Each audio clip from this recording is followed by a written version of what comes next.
Dear students, आज हम सबसे पहले BA part second economics honours का पेपर 6 इंटरनेशनल इकोनॉमिक्स अंतर्राष्ट्रीय अर्थशास्त्र उसके सिलेबस को हम डिस्कस करना चाहेंगे और उसके बाद हम इसकी स्टडी स्टार्ट करेंगे। सबसे पहले मैं अपने आप को इंट्रोड्यूस करता हूँ। मैं doctor Anoop Kumar Atre, department of economics, assistant professor, SPC government college Ajmer, और मैं आपको पेपर 6 इंटरनेशनल इकोनॉमिक्स पढ़ाने वाला हूँ।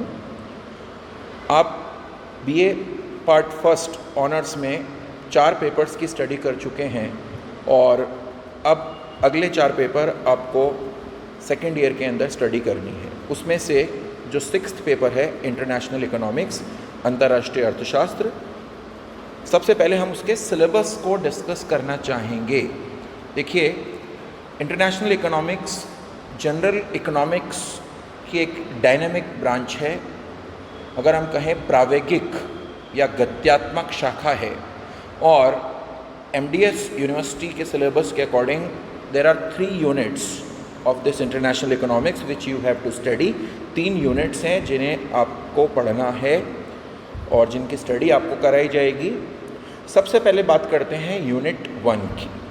यूनिट 1 में हम बात करेंगे what is importance of trade, what is the importance of trade and what are the different trade theories.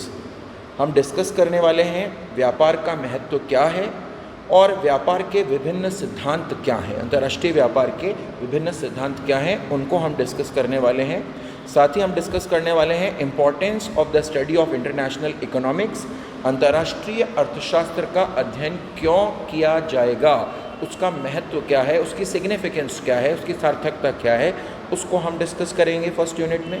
फिर हम डिस्कस करेंगे what is inter regional trade and international trade and what is the difference between inter regional and international trade. अंतर क्षेत्रीय व्यापार और अंतर्राष्ट्रीय व्यापार क्या होता है, उनके अंतर क्या हैं, और जो थ्योरीज़ हम पढ़ने वाले हैं इंटरनेशनल ट्रेड की, उसमें जो आपके सिलेबस के अंदर थ्योरीज़ हैं, that is absolute advantage theory, comparative advantage and opportunity cost, निरपेक्ष लागत सिद्धांत, सापेक्ष लागत सिद्धांत और अवसर लागत सिद्धांत। इसी तरह से modern theory of international trade में हमें डिस्कस करना है हेक्स्चर-ओलिन थ्योरी को, हेक्स्चर-ओलिन के सिद्धांत को, उसकी इन सभी थ्योरीज़ की मेन फीचर्स क्या है, अजम्पशंस क्या है, लिमिटेशंस क्या हैं, मान्यताएं और उनकी विशेषताएं और उनकी सीमाएं, इनको हम फर्स्ट यूनिट में डिस्कस करने वाले हैं। फर्स्ट यूनिट में इसके बाद जैसे ही हम थ्योरीज कंप्लीट करेंगे, उसके बाद हम स्टार्ट करेंगे गेन्स फ्रॉम ट्रेड, व्यापार से लाभ, उनका मापन और उनका वितरण, देयर मेजरमेंट एंड डिस्ट्रीब्यूशन, उसको हम डिस्कस करने वाले हैं। And trade is an engine of economic growth, किस तरह से अंतर्राष्ट्रीय व्यापार इकोनॉमिक ग्रोथ, आर्थिक वृद्धि से संबंधित है, रिलेटेड है, उसको हम डिस्कस करने वाले हैं। इसको कंप्लीट करने के बाद हम डिस्कस करेंगे concept of terms of trade, व्यापार की शर्तों को, what are the different concepts of terms of trade, व्यापार की शर्तों की विभिन्न अवधारणाएं क्या होती है, उनकी इम्पोर्टेंस, उनका महत्व क्या है और किस तरीके से व्यापार की शर्तों का निर्धारण किया जाता है, determination of terms of trade. इसके बाद हम डिस्कस करने वाले हैं रेसिप्रोकल डिमांड कर्व, पारस्परिक मांग वक्र, उसकी इम्पोर्टेंस, उसका महत्व और उसकी लिमिटेशंस क्या होंगी, उसको हम डिस्कस करने वाले हैं। इस तरह से ये सारा आपका फर्स्ट यूनिट इंटरनेशनल इकोनॉमिक्स का जो कवर होगा उसके बारे में मैंने आपको बताया। इसी तरह से हम फिर उसके बाद यूनिट सेकंड में आएंगे, जहां हम पढ़ेंगे different types of tariffs and Kota's, शुल्क के प्रकार क्या हैं और कोटा के प्रकार क्या होते हैं, उनका इम्पैक्ट, उनका प्रभाव इन पार्शियल इक्विलिब्रियम एनालिसिस, आंशिक संतुलन विश्लेषण में, वो हम अध्ययन करेंगे। उसके बाद हम डिस्कस करेंगे फ्री ट्रेड पॉलिसी और इकोनॉमिक ग्रोथ पर टैरिफ का क्या प्रभाव पड़ता है, उसको हम डिस्कस करने वाले हैं।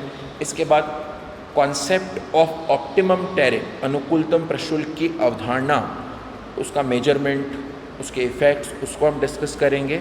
इसके बाद एक बहुत इंपॉर्टेंट टॉपिक आता है balance of trade and balance of payment, व्यापार संतुलन व भुगतान संतुलन की अवधारणा, दोनों के डिफरेंसेस क्या हैं, किस तरह से बैलेंस ऑफ पेमेंट का स्ट्रक्चर बनता है, उसकी संरचना बनती है, balance of payment equilibrium, disequilibrium किस तरह से होता है, and how we adjust the balance of payment, what are the consequences of disequilibrium of BOP, व्यापार असंतुलन, भुगतान असंतुलन के प्रभाव क्या होते हैं, and various measures to correct the deficit of balance of payment, और भुगतान शेष के असंतुलन को ठीक करने के विभिन्न उपाय क्या होते हैं उनको भी हम डिस्कस करने वाले हैं, उन विभिन्न मापों को हम पढ़ने वाले हैं।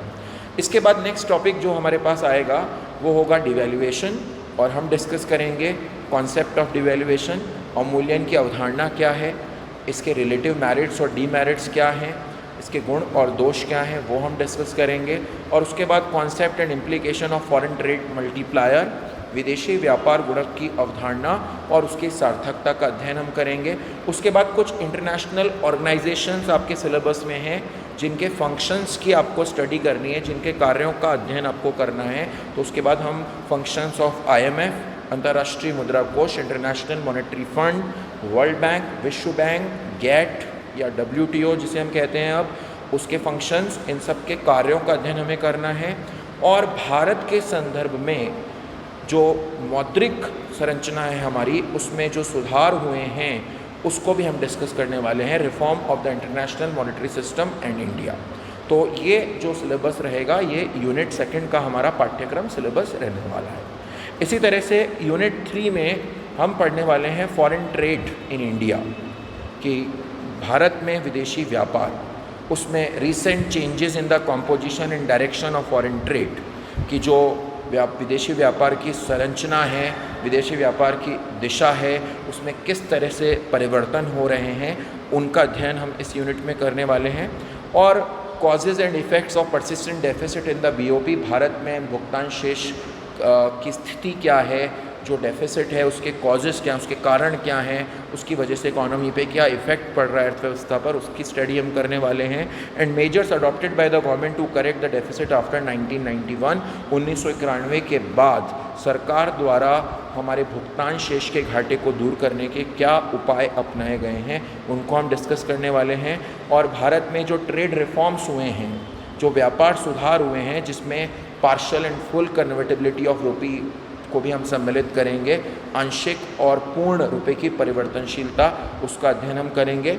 और भारत में किस तरह से एक्सपोर्ट्स को प्रमोट करने के लिए गवर्नमेंट क्या क्या इंस्ट्रूमेंट्स यूज़ कर रही है, निर्यातों के प्रोत्साहन के लिए सरकार क्या क्या उपाय अपना रही है, किन किन उपकरणों का प्रयोग किया जा रहा है, उनको हम डिस्कस करने वाले हैं। और उसके बाद हम पढ़ेंगे features of recent EXIM policy, that is export and import policy of India, Bharat की वर्तमान निर्यात आयात निर्यात नीति, विदेशी व्यापार नीति की प्रमुख विशेषताएं क्या है, मेन फीचर्स क्या है, उसको हम डिस्कस करेंगे।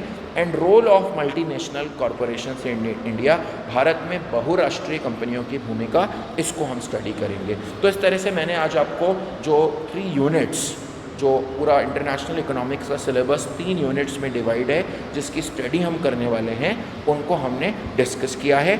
अब नेक्स्ट जो वीडियो आपको मैं शेयर करूंगा, वहाँ से हम इंटरनेशनल इकोनॉमिक्स क्या है, what do you mean by international economics, अंतर्राष्ट्रीय अर्थशास्त्र किसे कहते हैं, why the study of international economics is important, क्यों इसका अध्ययन आवश्यक है, and what is the scope of international economics, इस अंतर्राष्ट्रीय अर्थशास्त्र का क्षेत्र क्या है, इसको हम डिस्कस करेंगे। Thank you.